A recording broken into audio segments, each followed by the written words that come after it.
ಸ್ನೇಹಿತರೆ ನಮಸ್ಕಾರ. ಗೃಹಲಕ್ಷ್ಮಿ ಯೋಜನೆಯ 8,000 ಮತ್ತು 2,000 ಹೌದು 5 ಕಂತುಗಳನ್ನು ಸತತವಾಗಿ ರಾಜ್ಯ ಸರ್ಕಾರ ಬಿಡುಗಡೆ ಮಾಡ್ತಾ ಇದೆ ಮತ್ತು ಮಾಡಲೇಬೇಕು, ಬೇರೆ ಆಪ್ಷನ್ನೇ ಇಲ್ಲ. ಹೌದು, ಈಗಾಗಲೇ ಸತತವಾಗಿ ನಿಮಗೆ ಸಾಕಷ್ಟು ಕಂತುಗಳು ಜಮಾ ಆಗ್ತಾ ಇದೆ ನಿಮ್ಮ ಖಾತೆಗಳಿಗೆ. ಈಗಾಗಲೇ ಯುಗಾದಿ ಹಬ್ಬಕ್ಕಿಂತ ಮುಂಚಿತವಾಗಿ, ರಂಜಾನ್ ಹಬ್ಬಕ್ಕಿಂತ ಮುಂಚಿತವಾಗಿಯೇ 26 ನವೆಂಬರ್ ತಿಂಗಳ ಹಣ ಜಮಾ ಆಯಿತು, 27 ಡಿಸೆಂಬರ್ ತಿಂಗಳ ಹಣ ಜಮಾ ಆಗಿ ಕ್ಲಿಯರ್ ಆಗಿತ್ತು. ಈಗಾಗಲೇ ಸಾಕಷ್ಟು ಕಂತುಗಳು ನಿಮ್ಮ ಅಕೌಂಟ್ಗಳಿಗೆ ಬಂದಿದೆ. ಈಗ ಸದ್ಯಕ್ಕೆ ಈ 5 ಕಂತುಗಳು ಪೆಂಡಿಂಗ್ ಉಳಿದಿದ್ದು, ಇವುಗಳನ್ನು ಕೂಡ ಜಮಾ ಮಾಡಲಾಗ್ತಾ ಇದೆ. 28ನೇ ಕಂತಿನ ಹಣ ಕೂಡ ನಿಮ್ಮ ಖಾತೆಗಳಿಗೆ ಜಮಾ ಆಗ್ತಾ ಇದೆ. ಹಾಗಾದರೆ ಯಾವ ಕಂತುಗಳು ನಿಮ್ಮ ಖಾತೆಗಳಿಗೆ ಬರಬೇಕು? ಸೊ ಟೋಟಲಿ 5 ಕಂತುಗಳನ್ನು ನಿಮಗೆ ಬಿಡಿಸಿ ಹೇಳುವಂತಹ ಪ್ರಯತ್ನ ಮಾಡ್ತೀನಿ. ಆದರೆ ಇಲ್ಲಿ ಒಂದು ಪ್ರಾಬ್ಲಮ್ ಇದೆ. 3 ಲಕ್ಷ ಫಲಾನುಭವಿಗಳಿಗೆ ದುಡ್ಡು ಬರೋದಿಲ್ಲ ಅಂತ ಸಚಿವೆ ಲಕ್ಷ್ಮೀ ಹೆಬ್ಬಾಳ್ಕರ್ ಅವರು ಹೇಳ್ತಾ ಇದ್ದಾರೆ. ಯಾತಕ್ಕೆ? ಯಾವ ಕಾರಣಕ್ಕಾಗಿ ನಿಮ್ಮ ಖಾತೆಗಳಿಗೆ ಈ ದುಡ್ಡು ಬರೋದಿಲ್ಲ? ಈ ಪ್ರಶ್ನೆ ಕೂಡ ಬರುತ್ತೆ. ಇದರ ಬಗ್ಗೆ ನಾನು ಕ್ಲಾರಿಟಿಯನ್ನು ಕೊಡ್ತೀನಿ. 3 ಲಕ್ಷ ಫಲಾನುಭವಿಗಳಲ್ಲಿ ನೀವು ಕೂಡ ಆಗಿದ್ರೆ ನಿಮ್ಮ ಖಾತೆಗಳಿಗೂ ಕೂಡ ದುಡ್ಡು ಬರೋದಿಲ್ಲ. ಒಂದು ವೇಳೆ ಏನು ಪ್ರಾಬ್ಲಮ್ ಆಗಿದೆ ಅದನ್ನು ನಾವು ಸರಿಪಡಿಸ್ಕೊಳ್ಳೋದು ಹೇಗೆ ಅಂತಲೂ ಕೂಡ ನಾನು ಹೇಳ್ತೀನಿ. ಈ ವಿಡಿಯೋನ ಕೊನೆವರೆಗೂ ವಾಚ್ ಮಾಡಿ. ಸ್ನೇಹಿತರೆ, ಈ ಗೃಹಲಕ್ಷ್ಮಿಯಲ್ಲಿ ಒಟ್ಟಾರೆಯಾಗಿ 5 ಕಂತುಗಳನ್ನು ನಾವು ತಿಳ್ಕೊಳ್ಳೋಣ. ಯಾವ್ಯಾವ ಕಂತುಗಳು ಪೆಂಡಿಂಗ್ ಉಳಿದಿದೆ ಅಂತ. ಹೌದು, ಈಗಾಗಲೇ 26 ಮತ್ತು 27ನೇ ಕಂತಿನ ಹಣ ಕ್ಲಿಯರ್ ಆಯ್ತಲ್ಲ, ಅದು ಹೋದ ವರ್ಷದ ಡಿಸೆಂಬರ್ ತಿಂಗಳ ಮತ್ತು ನವೆಂಬರ್. ಹೌದು, 26ನೇ ಕಂತಂದರೆ ನವೆಂಬರ್ ತಿಂಗಳ ಹಣ, 27ನೇ ಕಂತಂದರೆ ಡಿಸೆಂಬರ್ ತಿಂಗಳ ಹಣ. ಹೀಗಾಗಿ ಹೋದ ವರ್ಷದಲ್ಲಿ ಡಿಸೆಂಬರ್ವರೆಗೂ ಕೂಡ ದುಡ್ಡು ಬಂತು. ಹಾಗಾದರೆ ಈ ವರ್ಷದಲ್ಲಿ ಇನ್ನೂ 5 ತಿಂಗಳಾಗಿಲ್ಲ. ಹಾಗಾದರೆ 5 ಕಂತುಗಳು ಎಲ್ಲಿಂದ ಬರುತ್ತೆ ಅಂತ ನೀವು ಕೇಳಬಹುದು. ಹೋದ ವರ್ಷದಲ್ಲಿನೇ ಡಿಸೆಂಬರ್ವರೆಗೂ ಕೂಡ ಏನು ದುಡ್ಡು ಬಂದಿದೆಯಲ್ಲ, ಅದು ಬಂದಿದೆ. ಆದರೆ ಪ್ರಾರಂಭದಲ್ಲಿ ಆಗಿರ್ತಕ್ಕಂಥದ್ದು. ಹೌದು, ಪ್ರಾರಂಭದಲ್ಲಿ ಸರ್ಕಾರ ದುಡ್ಡು ಕೊಟ್ಟಿರಲಿಲ್ಲ.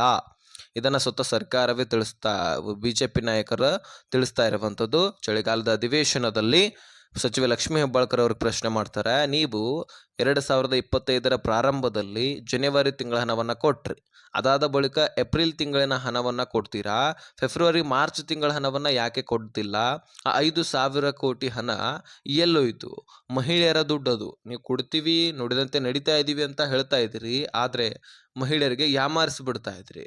ಹಾಗಾದರೆ ಆ 2 ತಿಂಗಳ ಹಣವನ್ನು ಯಾವಾಗ ಕೊಡ್ತೀರಿ ಎನ್ನುವಂತಹ ಪ್ರಶ್ನೆಗಳು ಬರುತ್ತೆ. ಈಗಾಗಲೇ ಎಷ್ಟು ಕಂತುಗಳು ಪೆಂಡಿಂಗ್ ಉಳಿದಿದ್ದಾವೆ, ಅವುಗಳನ್ನು ಯಾವಾಗ ಕೊಡ್ತೀರಿ ಎನ್ನುವಂತಹ ಪ್ರಶ್ನೆ ಮಾಡ್ತಾರೆ.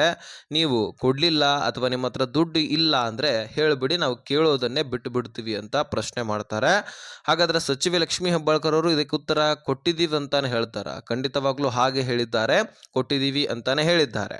ಆದರೆ ತದನಂತರ ಸಂಬಂಧಪಟ್ಟಂತಹ ಅಧಿಕಾರಿಗಳ ಹತ್ರ ಮಾಹಿತಿ ಸಿಕ್ಕ ತಕ್ಷಣ 2 ಕಂತುಗಳು ಪೆಂಡಿಂಗ್ ಉಳಿದಿರೋದ್ರ ಬಗ್ಗೆ ಸಚಿವೆ ಲಕ್ಷ್ಮೀ ಹೆಬ್ಬಾಳ್ಕರ್ ಅವರಿಗೆ ಮಾಹಿತಿ ಸಿಗುತ್ತೆ. ಹೀಗಾಗಿ 2 ಕಂತುಗಳನ್ನು ಕೊಡಲಿಕ್ಕೆ ಸರ್ಕಾರ ಮುಂದಾಗುತ್ತೆ. ಫೆಬ್ರವರಿ ಮಾರ್ಚ್ ತಿಂಗಳ ಹಣವನ್ನು ಕೂಡ ಕೊಡ್ತೀನಿ, ಮುಂದಿನ ದಿನಗಳಲ್ಲಿ ಸರಿಪಡಿಸ್ತೀನಿ, ನನ್ನ ಗಮನದಲ್ಲಿ ಇರಲಿಲ್ಲ, ಸೊ ಯಾವ ಕಂತುಗಳನ್ನು ಕೂಡ ನಾವು ಮಿಸ್ ಮಾಡೋದಿಲ್ಲ, ಎಲ್ಲವನ್ನು ಕೂಡ ಕ್ಲಿಯರ್ ಆಗಿ ಕೊಡ್ತೀವಿ ಅಂತ ಭರವಸೆಯನ್ನು ಕೊಟ್ಟರು. ಹಾಗಾದರೆ ಸ್ನೇಹಿತರೆ, ಫೆಬ್ರವರಿ ಮಾರ್ಚ್ ತಿಂಗಳ ಹಣ 2 ತಿಂಗಳ ಹಣ, ಜೊತೆಗೆ ಈ ವರ್ಷದಲ್ಲಿ ಅಂದರೆ 2025ರ ಪ್ರಾರಂಭದ ಜನವರಿ ತಿಂಗಳ ಹಣ ಕೂಡ ಬರಬೇಕು. ಅದಾದ ಬಳಿಕ ಫೆಬ್ರವರಿ ಕೂಡ ಮುಗಿದು ಹೋಗಿದೆ, ಹಾಗಾಗಿ ಫೆಬ್ರವರಿ ತಿಂಗಳ ಹಣ ಕೂಡ ಬರಬೇಕು. ಅದಾದ ಬಳಿಕ ಮಾರ್ಚ್ ತಿಂಗಳು ಕೂಡ ಈಗ ದುಡ್ಡು ಬರಬೇಕಾಗಿದೆ. ಮಾರ್ಚ್ ತಿಂಗಳು ಕೂಡ ಮುಗಿಲಿಕ್ಕೆ ಬಂದಿದೆ. ಹೀಗಾಗಿ 3 ತಿಂಗಳು ಈ ವರ್ಷದಲ್ಲಿ, ಹೋದ ವರ್ಷದ ಪ್ರಾರಂಭದಲ್ಲಿ 2 ತಿಂಗಳ ಹಣ, ಒಟ್ಟಿಗೆ 5 ತಿಂಗಳ ಹಣವನ್ನು ಸರ್ಕಾರ ಕೊಡಲೇಬೇಕಾಗಿದೆ. ಈಗ ಸದ್ಯಕ್ಕೆ 28ನೇ ಕಂತಿನ ಹಣ ಕೂಡ ಪ್ರಾರಂಭಿಸ್ತಾ ಇದೆ, ಜನವರಿ ತಿಂಗಳ ಹಣವನ್ನು. ಮತ್ತು ಈ ವರ್ಷದಲ್ಲಂತೂ ಯಾವುದೇ ತೊಂದರೆ ಇಲ್ಲ. 28,000 ಕೋಟಿಯಷ್ಟು ದುಡ್ಡು ಏನಿದೆ ಪೆಂಡಿಂಗ್ ಉಳಿದಿತ್ತು, ಅಂದರೆ ಈ ವರ್ಷದಲ್ಲಿ ದುಡ್ಡು ಕೊಡಬೇಕಲ್ವಾ, ಅದೆಲ್ಲವೂ ಕೂಡ ಮೀಸಲಿಟ್ಟಿದೆ ಸರ್ಕಾರ. ಗೃಹಲಕ್ಷ್ಮಿ ಯೋಜನೆಗೋಸ್ಕರನೇ 28,608 ಕೋಟಿಯಷ್ಟು ದುಡ್ಡನ್ನು ಮೀಸಲಿಡ್ತಾ ಇದೆ. ಅಷ್ಟು ದುಡ್ಡನ್ನು ನಿಮ್ಮ ಖಾತೆಗಳಿಗೆ 12 ಕಂತುಗಳಾಗಿ ಜಮಾ ಮಾಡಿ ಕ್ಲಿಯರ್ ಮಾಡ್ತಾರೆ. ಅಷ್ಟು ಕಂತುಗಳು 12 ಕಂತುಗಳು ಕೂಡ ಇಷ್ಟು ದುಡ್ಡಿನಲ್ಲಿ ಸಾಲತ್ತೆ, ಕ್ಲಿಯರ್ ಆಗತ್ತೆ. ಇನ್ನು 3 ಲಕ್ಷ ಫಲಾನುಭವಿಗಳಿಗೆ ಯಾಕೆ ದುಡ್ಡು ಬರೋದಿಲ್ಲ ಅಂತ ಕೇಳೋದಾದರೆ, ಬಹಳಷ್ಟು ಫಲಾನುಭವಿಗಳ ಬ್ಯಾಂಕ್ ಅಕೌಂಟ್ಗಳು ಚಾಲ್ತಿಯಲ್ಲಿ ಇಲ್ಲವಂತೆ. ಸಚಿವೆ ಲಕ್ಷ್ಮೀ ಹೆಬ್ಬಾಳ್ಕರ್ ಅವರು ಹೇಳ್ತಾ ಇದ್ದಾರೆ, ನಿಮ್ಮ ಅಕೌಂಟ್ಗಳು ಚಾಲ್ತಿ ಇದ್ದರೆ ಮಾತ್ರ ನಾವು ದುಡ್ಡು ಹಾಕ್ಲಿಕ್ಕೆ ಸಾಧ್ಯ. ಸೊ ನಿಮ್ಮ ಅಕೌಂಟೇ ಸರಿಯಾಗಿ ಇರಲಿಲ್ಲ ಅಂದರೆ ನಾವು ಎಲ್ಲಿಂದ ಹಾಕಬೇಕು? ನೀವು ಬ್ಯಾಂಕ್ ಅಕೌಂಟ್ಗಳಲ್ಲಿ ಏನೋ ಬ್ಯಾಂಕ್ ಅಕೌಂಟ್ ಮಾಡ್ತೀರಿ, ಆದರೆ ಟ್ರಾನ್ಸಾಕ್ಷನ್ನೇ ಮಾಡಿಸೋದಿಲ್ಲ. ಹೀಗಾಗಿ ಸರ್ಕಾರ ಹೇಳ್ತಾ ಇದೆ, ಟ್ರಾನ್ಸಾಕ್ಷನ್ ಮಾಡಿಸಿದರೆ ಮಾತ್ರ ನಾವು ದುಡ್ಡನ್ನು ಹಾಕ್ತೀವಿ. ಅದೇ ರೀತಿಯಾಗಿ ಬ್ಯಾಂಕ್ ಅಕೌಂಟ್ಗಳು ಚಾಲ್ತಿಯಲ್ಲಿ ಇರಲಿಕ್ಕೆ ಸಾಧ್ಯ.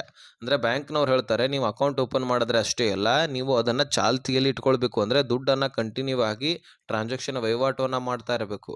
ಇಲ್ಲಾಂದರೆ ನಿಮ್ಮ ಅಕೌಂಟು ಡೆಡ್ ಅಕೌಂಟ್ ಅಂತ ಆಗುತ್ತೆ, ಯಾರು ಕೂಡ ಯೂಸ್ ಮಾಡ್ಕೊಳ್ತಾ ಇಲ್ಲ ಅಂತ ಅದನ್ನು ಬಂದ್ ಮಾಡಿರ್ತಾರೆ. ಅದನ್ನು ನೀವು ಓಪನ್ ಮಾಡಿಸ್ಕೊಳ್ಬೇಕು. ಓಪನ್ ಮಾಡಿಸಿದ್ರೆ ಮಾತ್ರ ನಾವು ನಿಮ್ಮ ಖಾತೆಗಳಿಗೆ ಜಮಾ ಮಾಡ್ಲಿಕ್ಕೆ ಸಾಧ್ಯ ಅಂತ ಸಚಿವ ಲಕ್ಷ್ಮೀ ಹೆಬ್ಬಾಳ್ಕರ್ ಅವರು ಅಪ್ಡೇಟನ್ನು ಕೊಟ್ಟಿದ್ದಾರೆ. ಹಾಗಾದರೆ ನೀವು ಕೂಡ ನಿಮ್ಮ ಅಕೌಂಟು ಚಾಲ್ತಿಯಲ್ಲಿ ಇದೆಯಾ ಇಲ್ವಾ ಅಂತ ನೋಡ್ಕೊಳ್ಳಿ. ಸರಿಯಾಗಿ ಇದ್ದರೆ ದುಡ್ಡು ಜಮಾ ಆಗುತ್ತೆ, ಜಮಾ ಆಗ್ತಾ ಇಲ್ಲ ಅಂದರೆ ಇದೇ ಕಾರಣ ಕೂಡ ಆಗಿರಬಹುದು. ಹಾಗಾಗಿ ಅದನ್ನು ಒಂದು ಸಾರಿ ಚೆಕ್ ಮಾಡಿಕೊಂಡು ಸರಿಪಡಿಸ್ಕೊಳ್ಳಿ. ಈ KYC ಮಾಡಿಸ್ಕೊಂಡು ದುಡ್ಡು ಹಾಕಿ ತೆಗೆದು ಒಂದು ಸಾರಿ ಮಾಡಿದ್ರೆ ಮತ್ತೆ ಓಪನ್ ಆಗುತ್ತೆ. ಓಕೆನಾ? ಬ್ಯಾಂಕಿಗೆ ಹೋಗಿ ಭೇಟಿ ಕೊಡಿ.